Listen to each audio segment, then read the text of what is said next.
Class बोला दे, class बोला। ठीक है, चलो अपने अपने घर जाइए आप। Thank you for participating. आप सब लोग इतना उत्साह देख रहे हैं, कभी हम भी और आप सब जो भी अभिभावक हैं, जो भी टीचर हैं, जो भी डॉक्टर्स हमारे बीच में हैं, वो सभी कभी ना कभी इस फेज में थे। और हम लोग को बहुत अच्छा लगता था जब हमारे स्कूल में कोई हमको एड्रेस करने आता था। इसी एक्साइटमेंट को, इसी क्यूरियोसिटी को हमको जिंदगी भर बना के चलना होता है। हमें हमेशा सवाल पूछने होते हैं कि मैं कोई काम कर रहा हूँ तो क्यों कर रहा हूँ, और कब तक ऐसे करूँगा कि मुझे अपना लक्ष्य मिल जाएगा। सभी बच्चे इतने बड़े नहीं हैं कि मैं उनको बड़ी बड़ी बातें समझा सकूं। मुझे लगा था बहुत बड़े बच्चे होंगे यहाँ पे 9, 10, 8 क्लास के, लेकिन बहुत छोटे बच्चे हैं। उनको मैं बहुत बड़ी बातें बोलूँगी तो इनको समझ नहीं आएगा, इसलिए इनकी भाषा में इनको समझाना चाहूँगी। छोटे बच्चे समझ पा रहे हैं मैं क्या बोल रही हूँ? समझ में आ रहा है? खेलना कूदना आता है? क्या क्या खेलते हैं?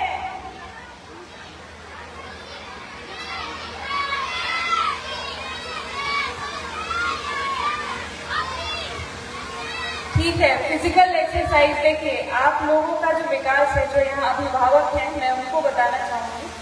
बच्चे यहाँ पे बहुत छोटे हैं, पता नहीं मेरी बात समझ पाएंगे कि नहीं, लेकिन जो अभिभावक और जो शिक्षक हैं, मैं उनके थ्रू इस बात को रखना चाहूँगी कि अपने बच्चों का डेवलपमेंट 3 तरीके से करना है। एक फिजिकल डेवलपमेंट होना चाहिए, बच्चा आपका स्ट्रॉन्ग होना चाहिए शरीर से, दिमाग से, तभी वो आगे कुछ कर पाएगा। उसकी पढ़ने की क्षमता जो होती है, वो यहाँ पे डॉक्टर बैठे हुए हैं, वो उनसे हेल्थ पे सबसे ज़्यादा डिपेंड करते हैं। Without good health there can be no education, right? Am I right? अगर आपका स्वास्थ्य ठीक नहीं रहेगा तो आप पढ़ाई नहीं कर सकते। अगर आप बीमार पड़ जाते हैं तो कोई नहीं बचा पाता, फिर आपको कुछ करने का मन नहीं करता, दिमाग काम नहीं करता है। इसलिए सबसे पहले अपनी प्रायोरिटी किसको देनी है? फिजिकल हेल्थ को। अपनी फिटनेस बना के रखनी है, खेलना कूदना है। दूसरी चीज़ है आपको मेंटल डेवलपमेंट करना है। मेंटल डेवलपमेंट कैसे होती है? अपने दिमाग की बुद्धि का विकास आप पढ़ाई करके करते हैं। जो आपको ये स्कूल प्रोवाइड कर रहा है, स्कूल में जो शिक्षक पढ़ा रहे हैं, वो आपको समझाएंगे, सिखाएंगे। जो बताते हैं उसको आप अनुसरण करने की कोशिश करिए, उसको अपनी ज़िंदगी में उतारने की कोशिश करिए। बड़े बड़े लोगों को पढ़िए। एपीजे अब्दुल कलाम को कितने लोग जानते हैं? एपीजे अब्दुल कलाम क्या थे? प्रभास सर। Very good. लेकिन जितने बच्चों को मैंने स्टेज पे बुलाया, उसमें से किसी बच्चे ने नहीं बोला कि मुझे साइंटिस्ट बनना है। वो लड़का लेके गया छत पर। साइंटिस्ट क्यों नहीं बनना है? किसी को ये ख्याल क्यों नहीं आता दिमाग में कि मुझे साइंटिस्ट बनना है? IAS, IPS, डॉक्टर, हम लोग जो किताबें हैं उनको पढ़ के बन सकते हैं, लेकिन साइंटिस्ट बनने के लिए कितनी किताबें लिखनी पड़ती हैं। और ये बहुत बड़ी बात होती है जब आप बहुत सारी किताबों को पढ़ते हैं, बहुत सारे रिसर्च करते हैं, एकदम इतना पढ़ने में लग जाते हैं कि आपको कोई नई चीज खोजने का मन करता है। जैसे ये हरे भरे पेड़ दिख रहे हैं, आपको किसी ने बताया होगा ना, जब आप साइंस की बुक में पढ़ते हैं कि ये पेड़ हरे क्यों दिखते हैं? क्यों दिखते हैं? किसी को पता है ये पेड़ हरे क्यों दिखते हैं? 9th क्लास का कोई बच्चा था ना, मुझे बताओ। ये क्रिटिकल थिंकिंग डेवलप करिए। कोई चीज ऐसी क्यों दिखती है? किसी ने आपसे कोई बात कही है तो उसने ऐसा क्यों कहा होगा? Critical thinking is very important. जब किसी बात को सोचें तो उसको गौर से सोचें कि हमारे आसपास जो चीजें हो रही हैं, जो घटनाएं हो रही हैं, बच्चे आज यहाँ इकट्ठा हैं, इतने सारे लोग बोल रहे हैं, ये टेंट लगा हुआ है, इतनी भीड़ इकट्ठा है, ये सब क्यों किया जा रहा है? ताकि आपको एक माहौल दिया जा सके कि आपका हर तरफ से डेवलपमेंट हो सके। और ये सोच से ही आती है। आपके डायरेक्टर ने सोचा कि हम बच्चों को यहाँ पे बिठाएंगे, यहाँ पे हम बच्चों का डांस कराएंगे, म्यूजिक कराएंगे, क्रिएटिविटी दिखाएंगे, पेंटिंग कराएंगे, तब जाके ये स्कूल बना और आप लोग यहाँ बैठे हुए हैं। उन्होंने ये सोचा तब ये हो पा रहा है, राइट? ऐसा है ना? तो आपको भी बड़ा होके कुछ अच्छा सोचना है और अच्छा करना है। नासा के बारे में कितने लोग जानते हैं? इसरो के बारे में कितने लोग जानते हैं? कितने लोग जानते हैं रॉकेट साइंस क्या होता है? जब पढ़ाई करिए, आप सभी बच्चे, आज पता है मुझे, मोबाइल देखते हैं, यूट्यूब देखते हैं, उसमें आप देखिए कि रॉकेट लॉन्च कैसे होता है, उसमें आप देखिए कि डॉक्टर जो काम करते हैं, सर्जरी करते हैं या किसी चीज के रिसर्च करते हैं, वो कैसे करते हैं। बेकार की वीडियोस देख के, डांस देख के या फिर कोई मूवी देख के उसके लिए एक समय बना लीजिए कि मुझे 1 घंटे अपना एंटरटेनमेंट करना है। लेकिन पूरे दिन अगर आपको कुछ पढ़ना है तो उसके लिए 4 घंटे 5 घंटे अपने सोचने के लिए इस्तेमाल करिए कि कोई चीज़ ऐसे क्यों होती है। साइंटिस्ट का इंटरव्यू देखिए, एपीजे अब्दुल कलाम बहुत अच्छी अच्छी बातें बताते हैं बच्चों के लिए। उनकी किताबों को पढ़िए, उसको आत्मसात करिए, अपने जीवन में आगे उसको लेके चलने की कोशिश करिए। आप सब, हम सब जब यहाँ पे बैठे हुए थे, मैं एक सरकारी स्कूल में पढ़ती थी, वहाँ पे भी हम ऐसे बैठे रहते थे, नीचे बोरा बिछा के बैठते थे, ऐसी कुर्सियाँ नहीं होती थी तब। और तब हम लोग सोचते थे कि हमें वहाँ पे आगे जाके क्या करना है, और हमारे टीचर्स बताते थे कि आप ये भी बन सकते हो, आप इंजीनियर भी बन सकते हो, डॉक्टर भी बन सकते हो, आप साइंटिस्ट बन सकते हैं, आप यूपीएससी निकाल सकते हैं, आप आईएएस बनेंगे, आईपीएस बनेंगे, बहुत कुछ बताते हैं। लेकिन कुछ ही बच्चे उसमें बन पाते हैं, सारे बच्चे तो नहीं बनते। बनते हैं क्या? सारे बच्चे नहीं बनते ना।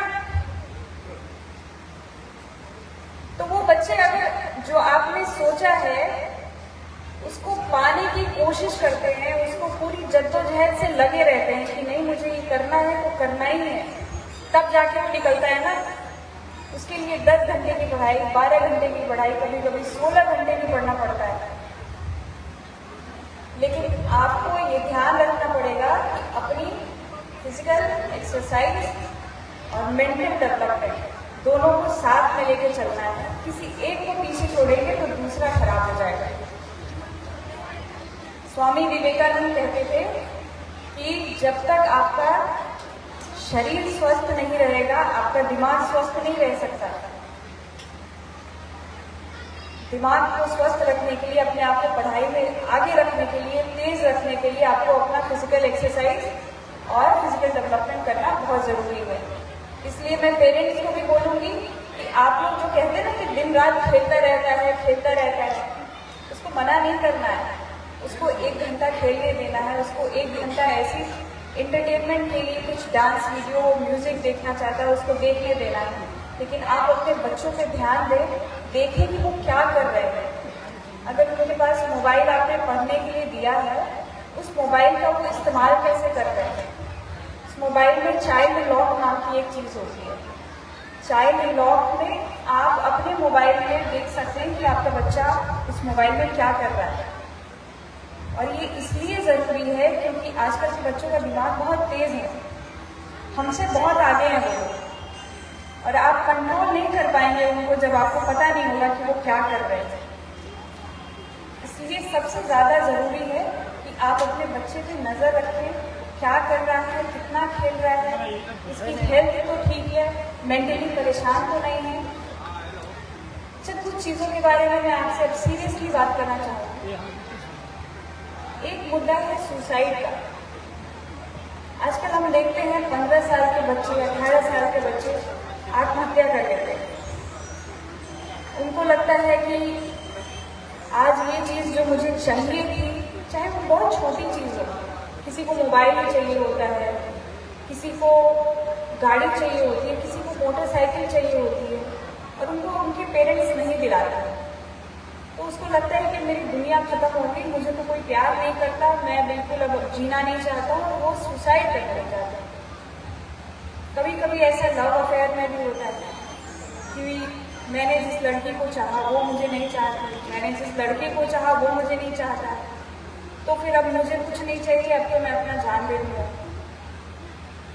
इन चीज़ों का भी आप ध्यान रखें अपने बच्चों के ऊपर, उनको समझाने की कोशिश करें, उनको संस्कार ऐसे दें कि आपको बाद में दिक्कत ना हो। उनसे बैठ के बातें करें, डेली अपने बच्चों के लिए समय निकालें, आधा घंटा, 5 मिनट, 1 घंटा, बस इसलिए कि उसके दिल दिमाग में क्या चल रहा है इसकी जानकारी आपको हो, आपको पता हो कि आपका बच्चा क्या कर रहा है। बहुत ज़रूरी है। उसकी संगति तो गलत नहीं हो गई है।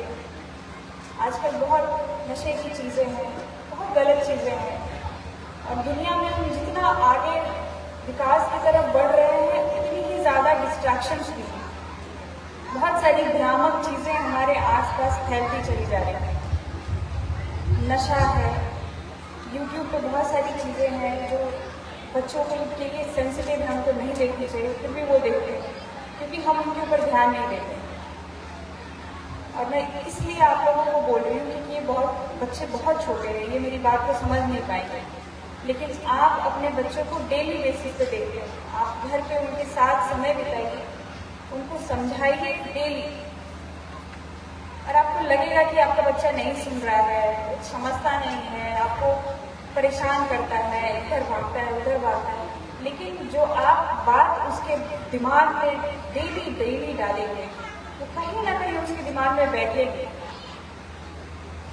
अपने बच्चों को लेके हार नहीं मानना है कि मेरा बच्चा तो ऐसा है, एकदम नदारत है, कुछ नहीं करता, ऐसा कभी अपने बच्चों के बारे में नहीं सोचना है।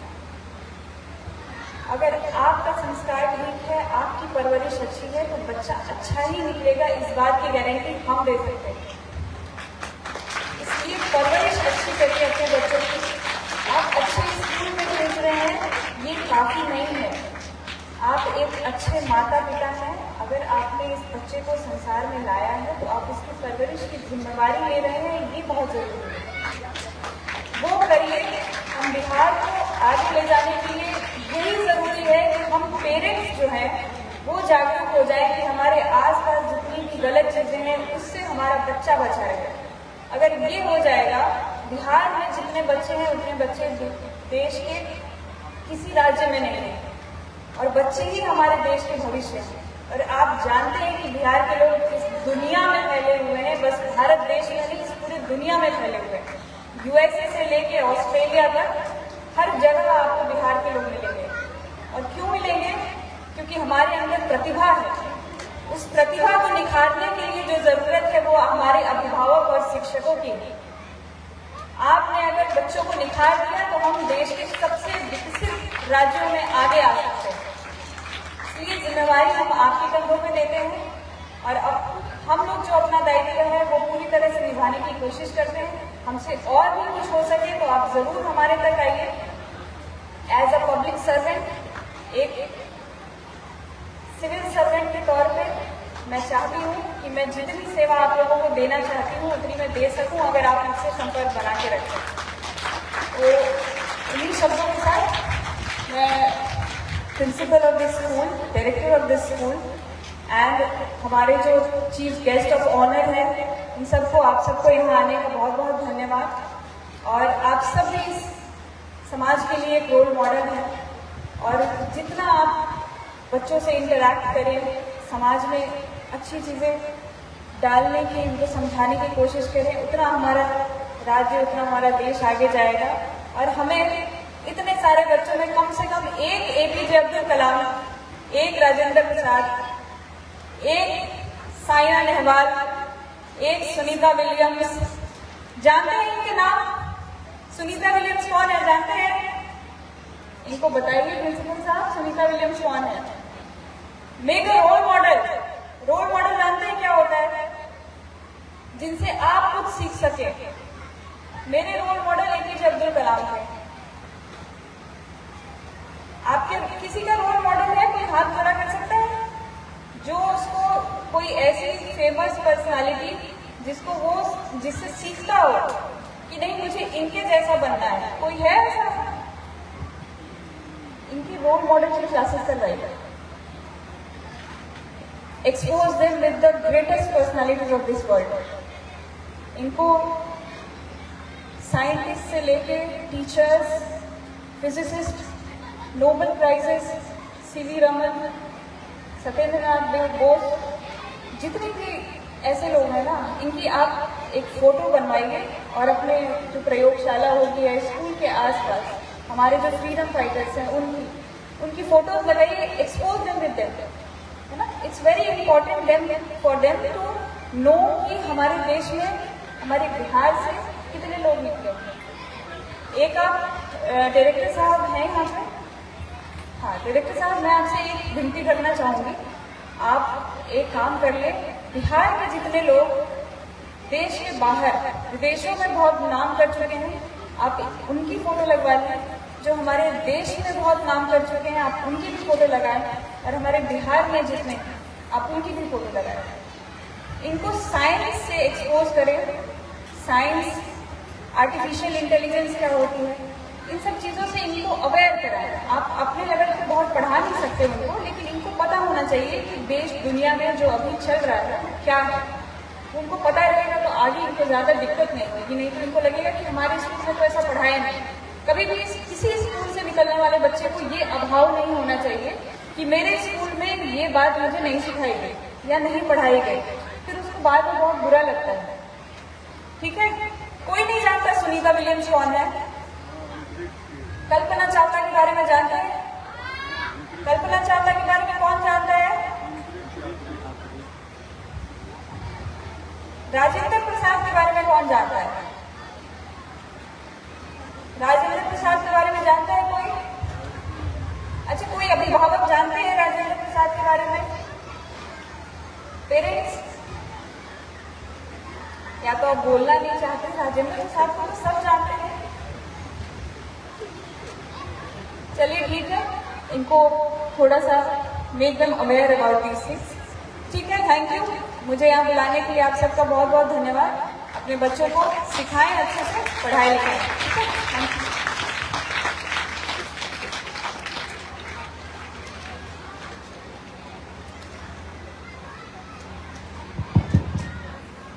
Thank you so much, ma'am, for your enlightening speech.